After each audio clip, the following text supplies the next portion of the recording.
लोकसभा चुनाव सिर पर हैं, लेकिन बहुजन समाज पार्टी की रैलियां और सभाएं नदारद हैं। पार्टी के सांसद और कार्यकर्ता लगातार पार्टी छोड़ रहे हैं, पर मायावती की ओर से एक अजीब सी चुप्पी देखी जा रही है।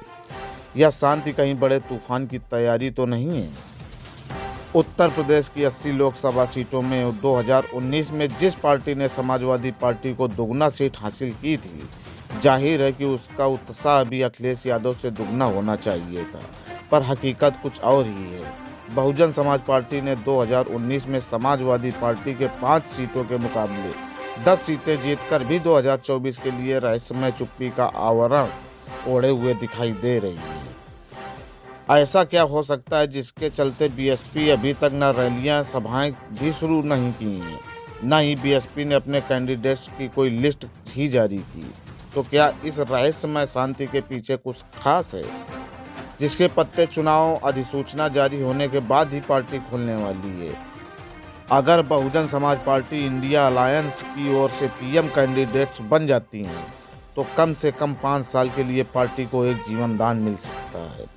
पहली बात तो ये है कि उनके पीएम कैंडिडेट बनने से वो देश की राजनीति में हाईलाइटेड हो जाएंगे। इस कारण उनके पिछड़े कोर वोटर्स एक बार उनके साथ आ सकते हैं। उनके जो कोर वोटर्स पिछले चुनाव में बीएसपी को खत्म मानकर दूसरी पार्टियों को वोटिंग करना शुरू कर रहे थे, वो एक बार फिर से उनके साथ आ सकते हैं। हो सकता है कि देश का पहला दलित पीएम बनने के नाम पर उनका समुदाय एकजुट होकर मायावती के लिए वोटिंग करे। पार्टी में जो भगदड़ की स्थिति बनी हुई है, उस पर लगाम लग सकती है। क्या मायावती को पीएम कैंडिडेट बनाकर एनडीए को झटका देगा इंडिया ब्लॉक? लोकसभा चुनाव सिर पर हैं, लेकिन बहुजन समाज पार्टी की रैलियां और सभाएं नदारद हैं।